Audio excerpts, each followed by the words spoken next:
Oh, it is just so cold out right now. I don't know how well it shows up on the camera, being nice and all. The windshield is covered in ice, and even the hood. It's got a thin film of ice sheen all over everything. She doesn't mind though.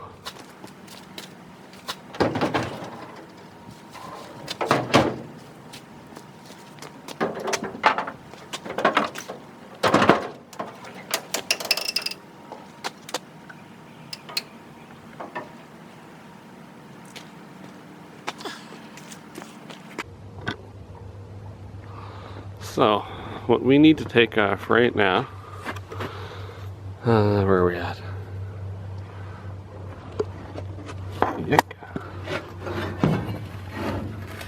It's this guy. So this is our exhaust where he comes up. I can't get this manifold off just yet because, well, you can see the bolts right there and there. And same all the way back. This is like it's a double manifold. It's both intake and exhaust. And it's gonna be awful to get off. So instead, I'd like to take this guy off right there. Now I've already given a shot. Come on, focus. I've already given a shot at taking those off with an impactor, but it either just spun the screws, sorry, spun the bolts, or they rounded off. So God knows how many heat cycles that's been through. My plan instead is I'm gonna get the grinder. I'm gonna try and cut it right about here. I can't imagine this being terribly thick metal, not after, 65 years anyway. So hopefully that comes off not too hard. And from there, we're gonna move on to disconnecting everything else we need to get this engine off. So I think there's some, yeah, you see right there's a throttle cable. It's still attached. I think just beneath it there's a choke as well. And I don't know what else is really holding us on. Most of this, this wiring here, this is all off already. So it might be just that choke cable, throttle cable, fuel line. This guy needs to come off. And then whatever's hooked onto the transmission. So we'll put you back on the tripod and start grinding. So before I can get into the exhaust to cut that off, I'm gonna have to remove the alternator, well, generator I guess, so that I've got room to maneuver my my grinder around. But first, get these guys off.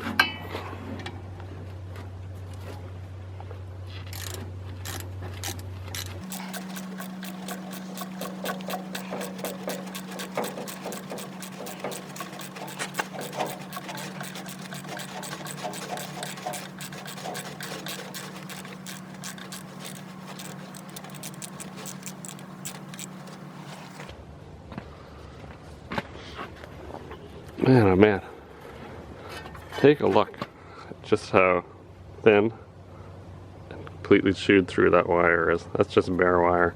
And keep in mind, this is a 6-volt system, which means that there's a lot more amps flowing through there than it would be for a 12-volt. That's dodgy. That's why I'm not keeping any of the original wiring. Oh shit, that's not gonna work. There we go.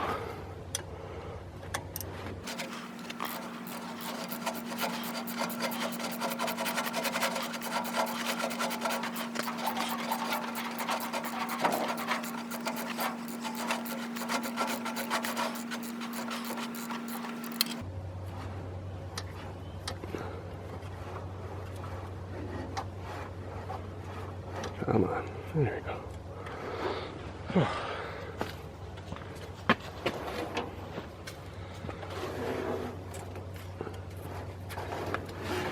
Well, I think that's it for our leads. Now we'll put on our 7/6 or half-inch guide. Oh, off the camera.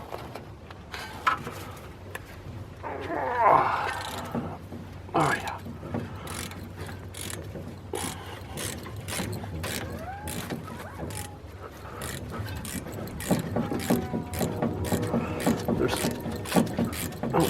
My wife just got home.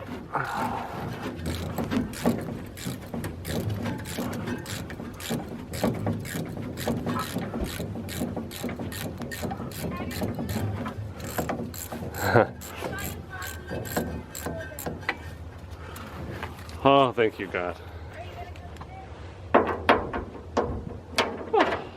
I'll leave it out here, but I'll come get it. Food is here. Wife brought me coffee. Whew. I need it. It is cold. Okay, so we got that top guy out, but there's two more. Let me just move that water pump. It's the only thing that turns freely on this motor. So, let's see if we can drop it down. Yeah, you can just barely catch the underside of this one here. And then, additionally, that tripod.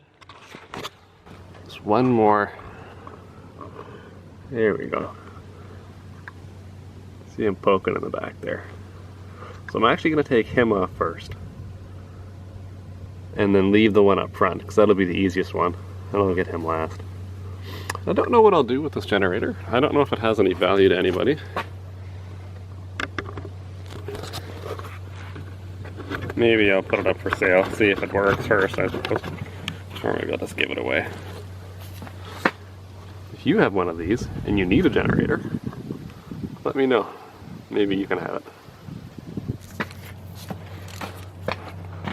Sometimes you gotta be good at playing the extension game, you know?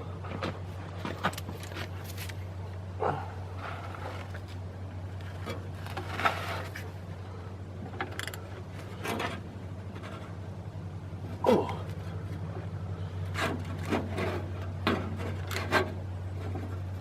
Yep, that guy is more than I can do on my own. I am going to need to get the impactor. I don't know if I've ever talked about this one before, but what a lovely little tool this stubby impactor is. Obviously it doesn't have near the power as the larger half-inch guy does. Ooh.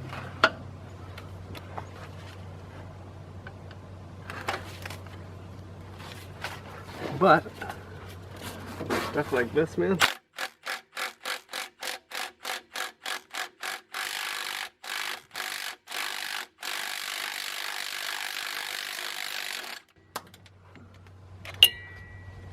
Look at that.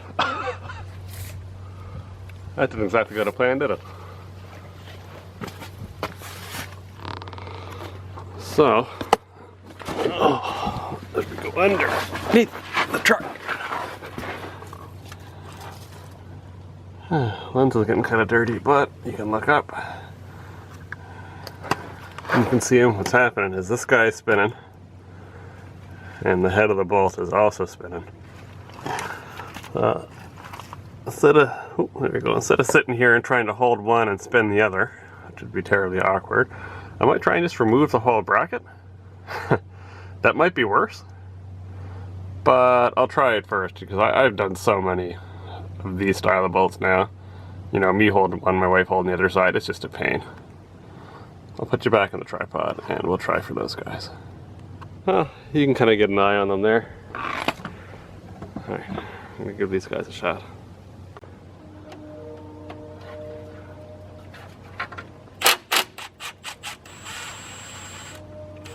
Well, it came out easier than I thought. One. Oh, that one's a different size. Because of course it is.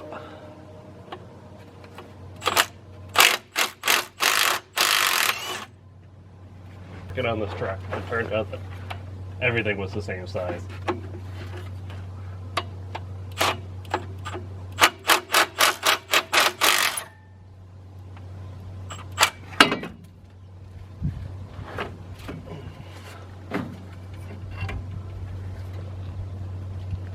I even managed to not crush myself.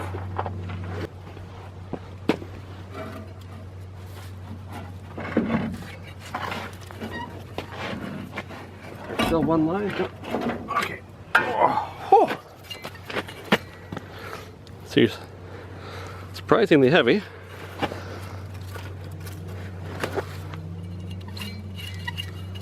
Spins nice though. Let's throw that in the garage. Ooh. Yeah, I don't know if she'd ever make any power again. Okay, well. should be able to start cutting this guy up now. Am I gonna be able to hold on to him? No, I don't think so.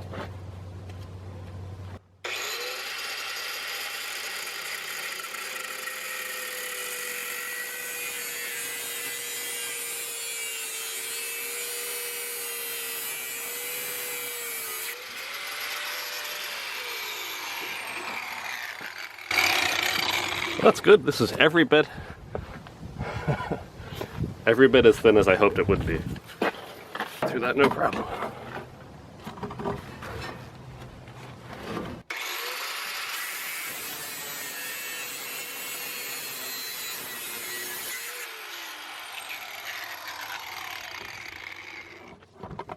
Now, I'll try and take a look from the other side and see how much material we've got left to cut.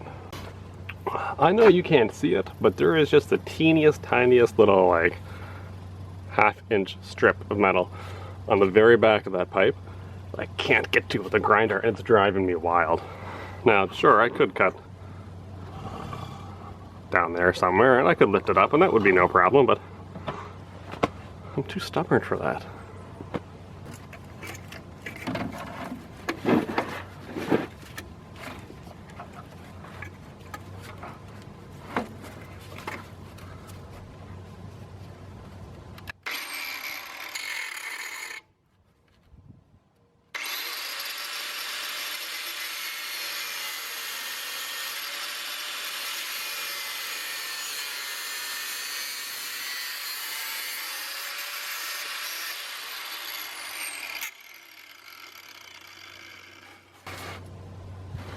Safety first.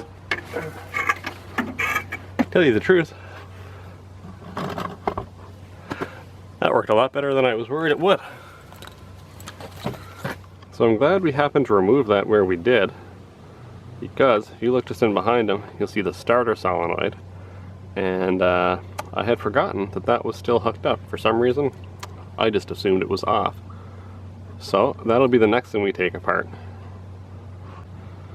Alright, well, that's off now. I didn't realize the camera had stopped filming.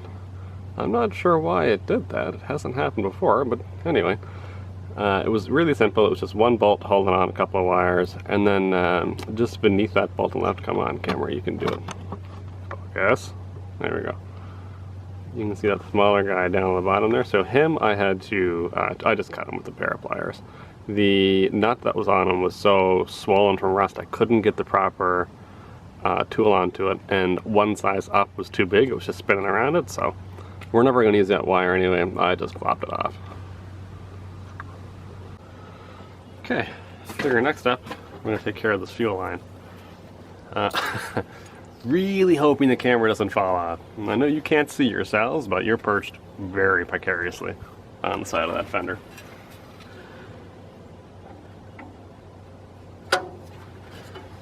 I'm hoping this isn't like doing a brake line, whereby she's just gonna strip. Oh, no. Oh. At least that's not too bad, actually. Now, that whole pipe is doing a little bit of twisting. Oh. That's fine. How's that ever being? I did warn there might be a disaster there. Camera just went for a tumble, but I don't worry because I caught it with my face. There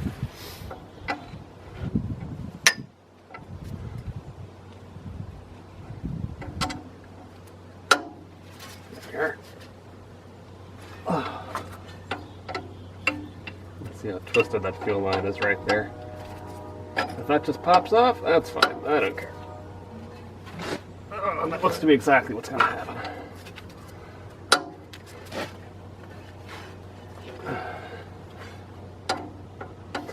I just did some of the brake lines on my Colorado. It's only, well, it's 2007. And they did the exact same thing. Why did I buy a Colorado, you ask? Because it was cheap. I've had it for about 2 years. Not quite, but a year and a half, I guess.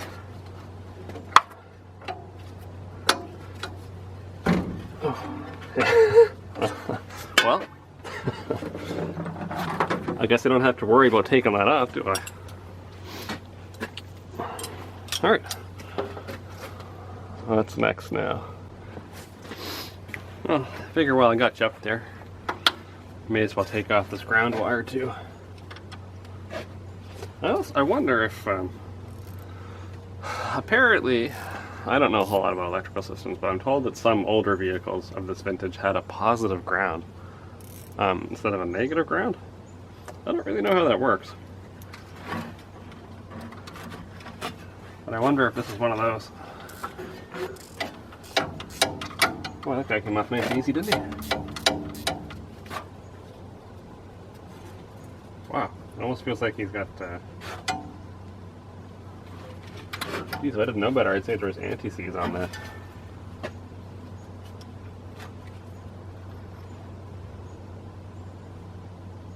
Yeah, mother Jesus, there might be.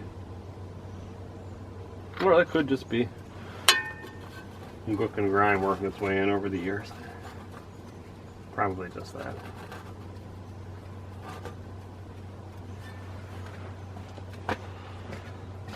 Alright. You're free. You're not connected to anything. You're coming out with the engine. You're free. You're not connected to anything. You're not connected to anything. You're not connected to anything. Huh. Alright, well, that's pretty much it for this side, I think. So, next up are these hoses. This guy doesn't go anywhere. We've already chopped him off. Or somebody has, actually. I don't think I did. Maybe I did. Who knows?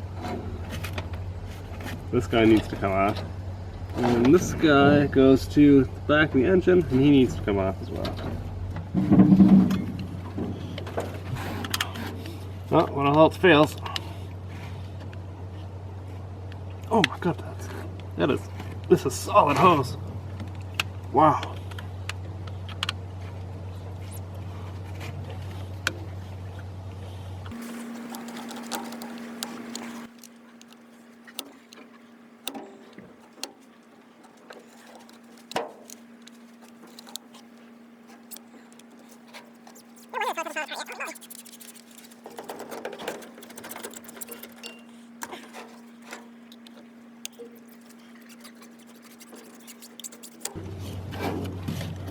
There we go. Wow, look at that.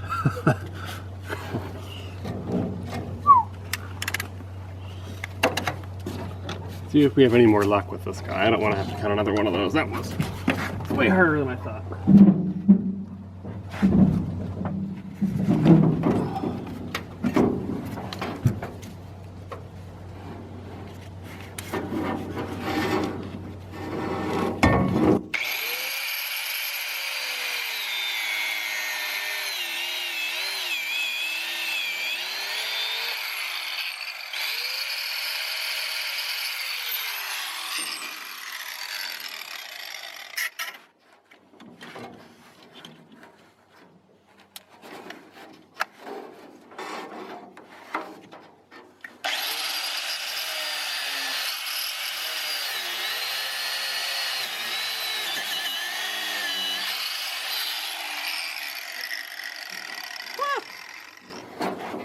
Smells like cancer, but it was easier than that.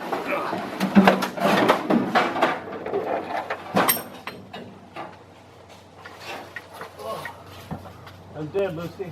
I'm dead. Okay, well, as far as I can tell, that is everything on this side of the motor. Seems to have a little bit disconnected. All those pipes are gone.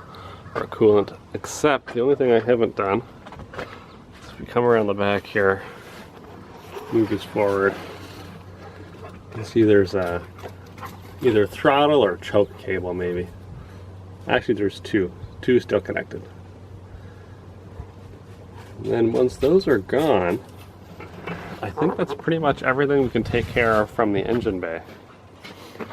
The only thing I see for sure, I mean, I'm sure there's more underneath, but you can see that little forked connector there. That guy's gonna need to get undone. I think that actually might be hooked onto the transmission, maybe? It's a little bit hard to see. We'll consult our book. Actually, tell you the truth, I largely forgot about that. Come on. No, this hand. There we go. I kind of forgot about this book. Oh well. Okay. So, taking a closer look, I realized that this guy here, he come up, this top throttle linkage, it's not attached anymore. Move this hose out of the way. He's just floating free. I'd say he would have attached to this right there. Now this guy is attached. Sorry for the view of my head, but that's the only way this is happening right now.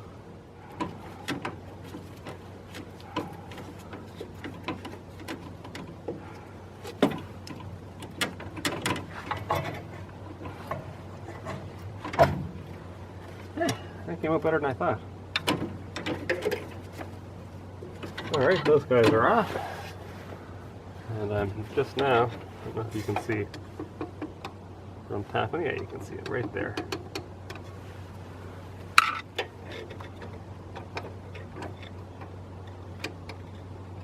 These guys kind of need to come out too.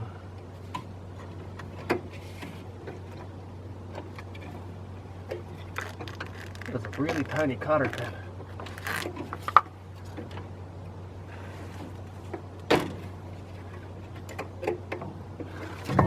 It's gonna get a pair of pliers.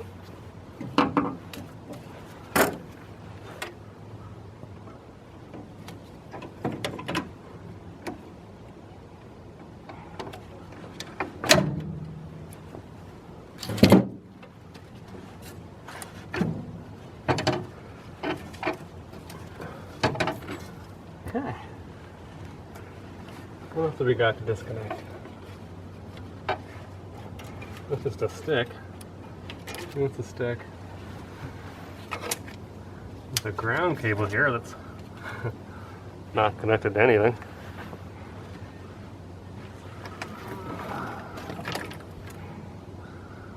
I don't know. Wire from the coil, maybe? Garbage now. I wonder what this guy is.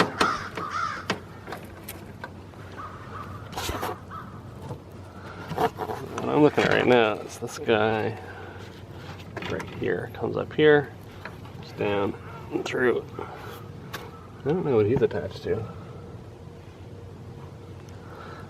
And for right now anyway, I'm not going to worry about it. I'm going to call pretty much everything we need to do from the engine bay. Except for this guy. This is that one that goes to the transmission, I think. Anyway, that's pretty well all disconnected now. So it turns out that after the camera fell, I didn't bother to record any kind of ending. I filmed that footage a few months ago, and the truck is a bit further along now, and so when spring hits, I'm hoping to have the engine and transmission mounted, and possibly have the truck move around a little bit under its own power this year. I also have another truck project, which is a replacement for my daily that I'm going to show a little bit on this channel, mostly just until I've got a little bit more footage for the international project. So I appreciate anyone who's bothered to watch this far. If you're interested in similar videos or following these same builds, you're welcome to subscribe, and maybe I'll see you in a week or two. Thanks.